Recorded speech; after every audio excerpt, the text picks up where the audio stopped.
Olá, veja os destaques de hoje do portal da Assembleia. O Tribunal Regional Eleitoral se reúne com representantes de veículos de comunicação para falar sobre a transparência do processo eleitoral, a ordem de votação dos candidatos nas urnas eletrônicas, a economia solidária como alternativa na geração de trabalho e inclusão social.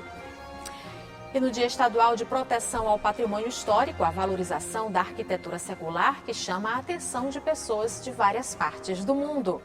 É agora no portal da Assembleia.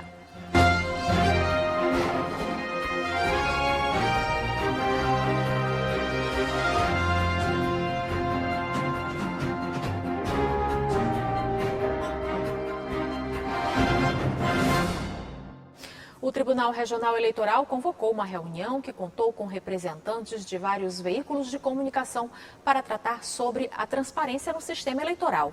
Durante o encontro, o TRE destacou a importância de informações de qualidade para garantir ao eleitor segurança na hora de ir às urnas. A reunião foi mais uma iniciativa do Tribunal Regional Eleitoral do Maranhão na busca por esclarecimentos sobre a transparência no sistema eleitoral. E aqui, a imprensa tem um papel importante em levar ao público informações sobre a verdade no sistema, como ressaltou o Corregedor-Geral Eleitoral. Eu tenho dito muito agastado com a realidade que nós vivemos no mundo da pós-verdade, onde, infelizmente, as fake news, as notícias falsas terminam criando uma certa instabilidade na própria sociedade, no convívio com as pessoas, e a responsabilidade por desmistificar esse mundo das fake news, a responsabilidade é muito grande da imprensa. A presidente do TRE Maranhão acredita em uma eleição tranquila e sem incidentes. E garantiu ainda que a vinda de militares da Força Nacional para o Maranhão é uma ação de praxe durante o período eleitoral. Eu fui juíza do interior, naquela época já se solicitava a Força Federal ao Tribunal Regional Eleitoral. Então, isso é uma praxe. Por que a gente solicita? Porque o nosso efetivo militar, a nossa força militar aqui, ela não é suficiente para atender a todo o Estado. Representantes de vários veículos de comunicação participaram do encontro e destacaram a importância de informações de qualidade para garantir ao eleitor segurança na hora de ir às urnas. Muito importante a iniciativa do TRE do Maranhão. Por quê? Porque a imprensa ela tem um papel fundamental de mostrar todo o processo das eleições, desde a campanha, né, que está se encerrando, o processo de votação e de apuração. Sem esses elementos, dificilmente você teria assegurado um processo de transparência da eleição dos nossos dirigentes, né, e representantes. O TRE ele entende muito que a imprensa tem um papel fundamental, principalmente nesse período de fake news, de pós-verdade, onde cada um estabelece a sua verdade através de grupos de WhatsApp. E ele entende que esse diálogo é importante, o tribunal e também a gente da TV Assembleia, como também eu acredito que toda a imprensa, de ser esse mediador com a população. Durante o encontro, eu questionei sobre a participação de candidatos e partidos quando das audiências promovidas pela Justiça Eleitoral para esclarecer sobre a transparência do sistema de votação. Tanto o Corregedor-Geral quanto o secretário de Tecnologia da Informação do Tribunal falaram que nestas eleições aumentaram as participações de representantes de partidos e de candidatos.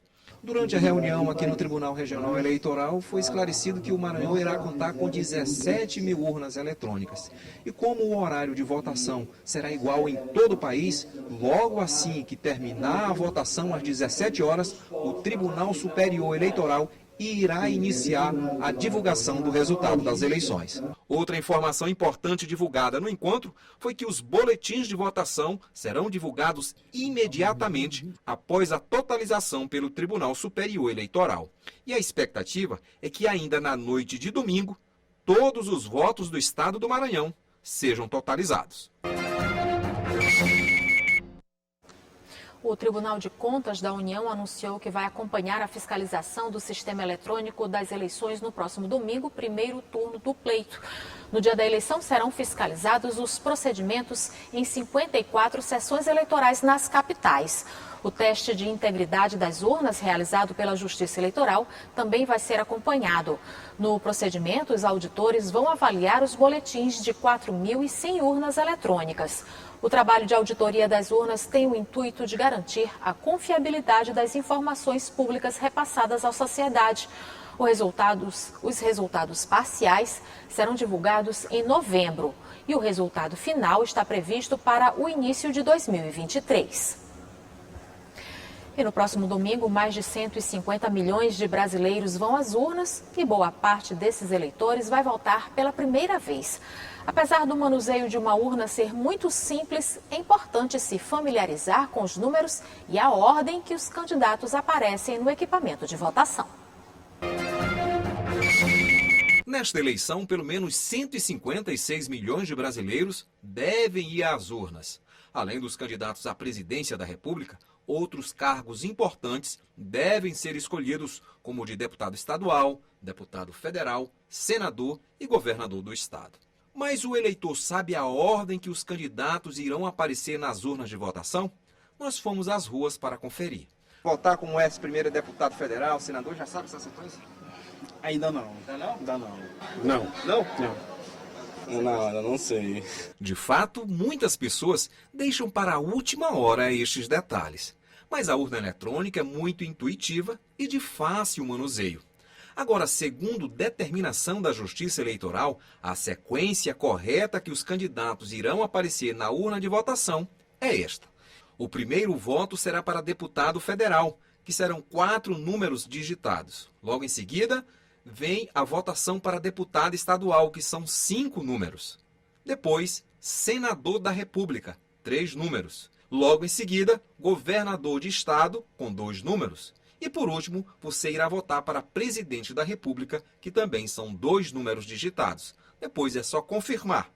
Mas para quem deseja se familiarizar com a urna, no site do TSE existe um simulador que você pode treinar as sequências de candidatos na eleição deste 2 de outubro. Também é importante lembrar que o eleitor poderá levar para a cabine de votação uma cola com os números dos candidatos. E veja no próximo bloco a economia solidária como alternativa na geração de trabalho e inclusão social. E no Dia Estadual de Proteção ao Patrimônio Histórico, a valorização da arquitetura secular que chama a atenção de pessoas de várias partes do mundo. Você acompanha logo após o intervalo.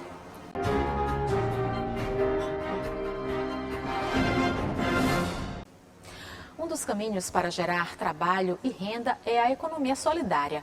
No Maranhão, pelo menos 25 mil cooperativas de produção funcionam como empresa solidária e unem a troca de experiências com a garantia de cuidar de futuras gerações. A economia solidária é uma alternativa na geração de trabalho e na inclusão social, em forma de uma corrente do bem que integra quem produz, quem vende, quem troca e quem compra.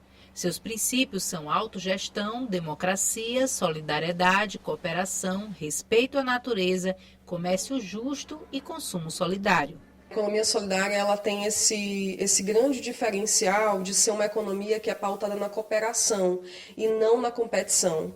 E é uma coisa que a gente precisa, é muito importante que a gente retome, porque à medida que o tempo vai passando, a gente vê que os nossos recursos naturais estão se esgotando, que a lógica como a gente instituiu a vida no capitalismo, ela vai demonstrando sinais de esgotamentos. Então, a economia solidária, ela vem para dizer que é possível a gente fazer trocas, a gente organizar a vida, porque a economia ela é exatamente esse movimento de organização da reprodução da vida, de uma maneira que seja mais sustentável. A cooperativa de produção é um protótipo de uma empresa solidária, na qual todos os sócios têm o mesmo direito de decisão. No Maranhão, mais de 25 mil cooperativas foram registradas em 2021. No Brasil, a marca já ultrapassa 15 milhões de cooperados. Maria Luísa Mendes, coordenadora do Centro Estadual de Referência em Economia Solidária do Maranhão, defende a troca de experiências e o cuidado com as futuras gerações. a economia solidária é uma opção, né? É uma opção daquele trabalhador, né, que prefere o trabalho associado ao invés do trabalho formal que tem um patrão e um empregado, né? Então, a lei pode ser uma opção pela falta de emprego, mas, para além disso, é uma opção por prazer. Mara é artesã de arte sacra. Ela produz oratórios em peças que seriam descartadas no meio ambiente. Há 10 anos, uma oficina perto da minha casa me cede o material. Então eu vou lá, pego a madeira que seria descartada na natureza, faço as minhas medições, desenho, eles cortam lá para mim, eu levo esse material para minha casa, serro, pinto, colo, prego e aí finalizo as minhas peças. E essas peças eu exponho aqui no Cressol e também nas feiras que ocorrem da cidade durante o ano. A arte sacra para mim é uma paixão e os santeiros estão em extinção no país, então eu não quero deixar essa arte morrer. O Maranhão é rico em belezas naturais, arquitetônicas e culturais. E boa parte dessa riqueza é considerada patrimônio histórico, artístico e cultural. Uma lei estadual determinou que o dia 28 de setembro é o Dia Estadual de Proteção desse patrimônio, que é admirado por moradores e visitantes. Cuidar do lugar onde vivemos é um dever de todos, ainda mais quando nossa morada está localizada em uma cidade de inúmeros atrativos. São Luís, capital do Maranhão, é um desses lugares. Cada canto traz características que avivam a memória coletiva e formam a identidade de um povo. Qualidades únicas, de acordo com este historiador. O Centro Histórico de São Luís tem particularidades que o fazem diferente de outros espaços históricos do país, especialmente porque nós estamos em uma configuração climática e social particular. Nós estamos a poucos graus da linha do Equador, nós temos a influência da cultura nordestina, mas também da influência da cultura amazônica. Nós temos um centro histórico homogêneo, né, e muito grande. São Luís é reconhecida Patrimônio Cultural Mundial pela Unesco desde 1997. A cidade histórica tem cerca de 4.000 imóveis construídos entre os séculos 18 e 19. Uma riqueza arquitetônica que atravessa o tempo, mas que precisa ser preservada. Opinião unânime entre os que entendem que a cidade onde vivemos é uma extensão da casa da gente. Eu acho aqui muito legal, muito interessante as coisas que tem aqui nele, que cada dia mais eu fico mais impressionada com as coisas. Eu adoro aqui. Preservando, a gente vai ter história para contar para nossos filhos, para nossos netos e para gerações futuras. Faz parte da nossa história, né? Tanto aqui no Maranhão como em outros lugares. Essa preservação é importante para a história, para a conscientização das pessoas, de forma educacional também. No Maranhão, uma lei aprovada na Assembleia Legislativa e sancionada em 2018 pelo governo do estado, instituiu o Dia Estadual da Proteção ao Patrimônio Histórico, Artístico e Cultural, comemorado em 28 de setembro. A ideia é valorizar, além da arquitetura secular, toda a cultura produzida no estado, tanto material quanto imaterial, preservando também a culinária, festas populares e obras de arte que compõem essa identidade.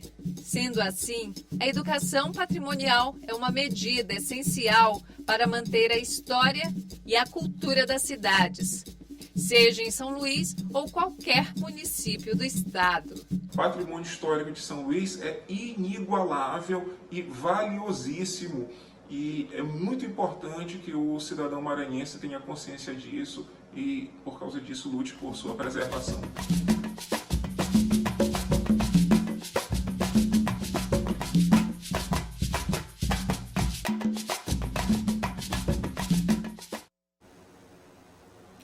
E o portal fica por aqui. Para rever as reportagens de hoje, acesse o site al.ma.leg.br/tv.